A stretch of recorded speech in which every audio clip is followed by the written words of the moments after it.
Di dalam Yohanes 12 nomor 48, apa kata Yesus?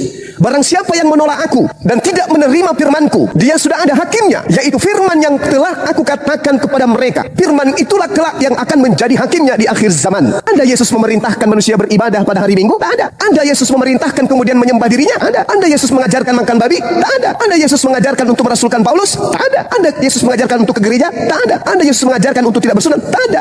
Lalu apa kemudian bisa dihakimi di Islam dari Yesus? Tak ada. Shalom Bapak Ibu, pada saat ini kita akan bicara tentang kesalahan interpretasi Bang Juma tentang Yesus dalam Alkitab dan Islam.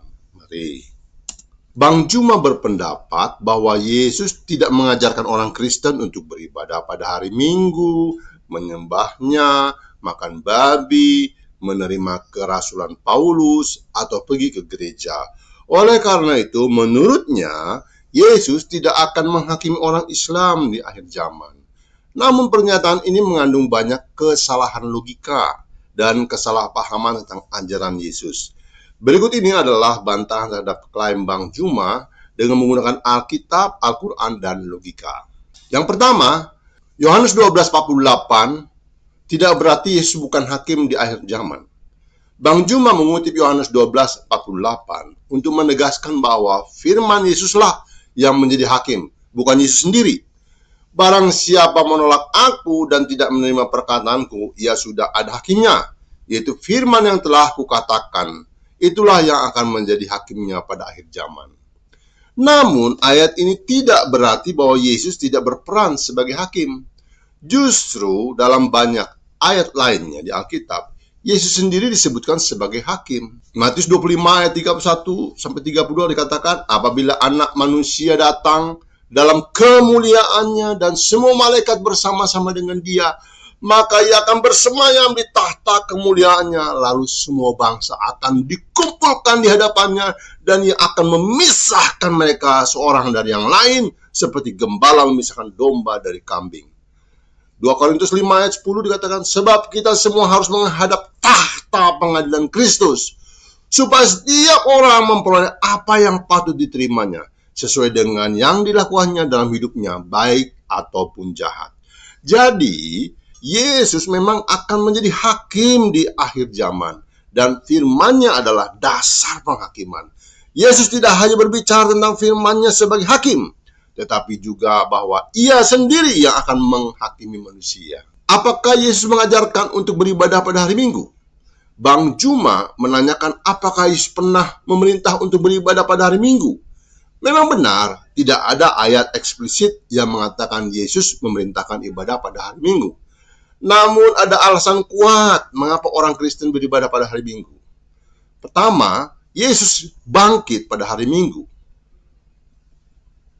Pertama, para murid bertemu dengan beribadah pada hari Minggu. Itu dalam Kisah Rasul 20 ayat 7. Kemudian di dalam Wahyu 1 ayat 10 dikatakan hari Minggu disebut hari Tuhan.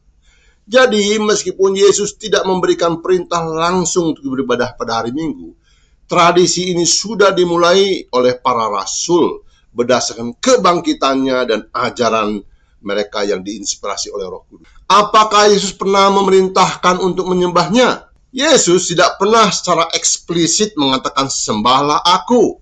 Tetapi banyak bukti dalam Alkitab yang menunjukkan bahwa ia menerima penyembahan. Di dalam Matius 14 ayat 23 misalnya, setelah Yesus berjalan di atas air, murid-muridnya sujud menyembahnya dan berkata, sesungguhnya engkau anak Allah. Dalam Matius 28 ayat 9, setelah kebangkitan, para wanita menyembah Yesus dan ia tidak melarang mereka. Yohanes 20 ayat 28, Thomas berkata kepada Yesus, ya Tuhanku dan Allahku. Dan Yesus tidak menegurnya. Jika Yesus hanyalah seorang nabi biasa, mengapa ia menerima penyembahan?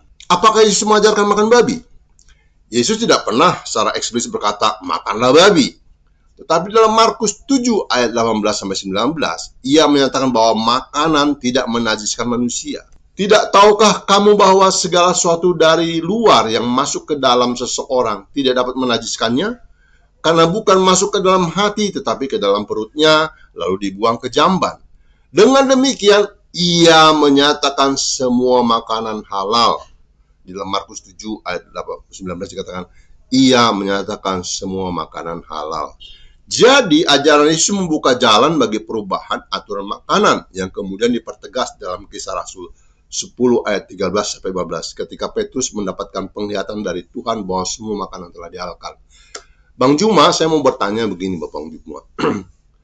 Bagaimana orang yang saleh selama hidupnya, tiba-tiba pas dia mau mati, dia makan daging babi.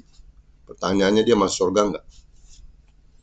Pertanyaannya secara logika, masa sih hanya makan satu biji babi, seluruh kehidupan dia menjadi tahir, menjadi tidak artinya hanya gara-gara makan babi? Apakah Tuhan hanya bicara masalah makanan najis? Tidak. Tuhan lebih peduli dengan perilaku kita yang baik, ya, menolong orang, mengasihi sesama, sabar. Itu lebih penting daripada bagaimana bisa makan babi itu tidak. Itu tidak terlalu penting bagi Tuhan. Apakah Yesus mengajarkan kerasulan Paulus? Yesus sendiri yang memanggil Paulus sebagai rasul dalam Kisah Para Rasul 9 ayat 3-6. Ketika Yesus menampakkan diri pada Paulus di perjalanan di Damsyik, Saulus, Saulus, mengapakah engkau menganiaya aku?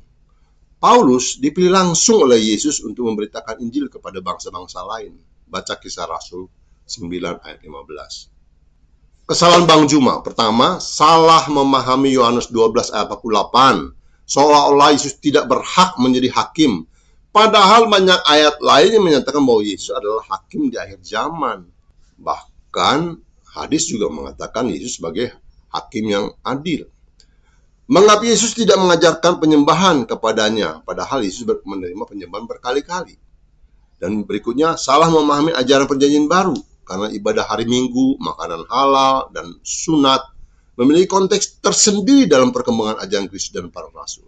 Keempat, mengabaikan bahwa Yesus sendiri memilih Paulus sebagai rasul, yang berarti kerasulan Paulus adalah sah menurut ajaran Yesus. Nasihat untuk Bang Juma.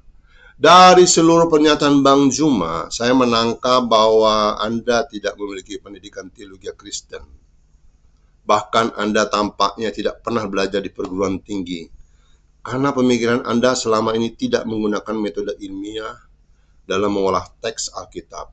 Anda sering menggunakan metode cocok logi dan cherry picking, yaitu hanya mengambil ayat-ayat yang tampaknya mendukung pandangan Anda tanpa memahami konteks keseluruhannya.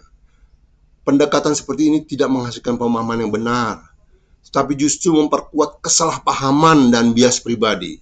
Sebagai pencari kebenaran, Bang Juma harus mempelajari Alkitab secara menyeluruh, bukan hanya mencari ayat-ayat yang sesuai dengan keyakinan sendiri. Jika Bang Juma benar-benar ingin mengetahui ajaran Yesus, bacalah Injil dengan hati yang terbuka dan bandingkan dengan ajaran-ajaran lain secara jujur. Mungkin jawaban yang Bang Juma cari selama ini ada dalam Yesus Kristus sendiri. Shalom. Di dalam Yohanes 12 nomor 48, apa kata Yesus?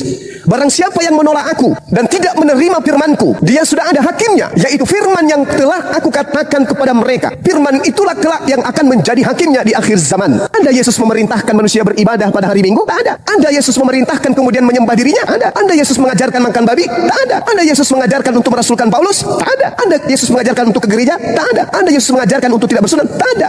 Lalu apa kemudian bisa dihakimi di Islam dari Yesus? Tak ada.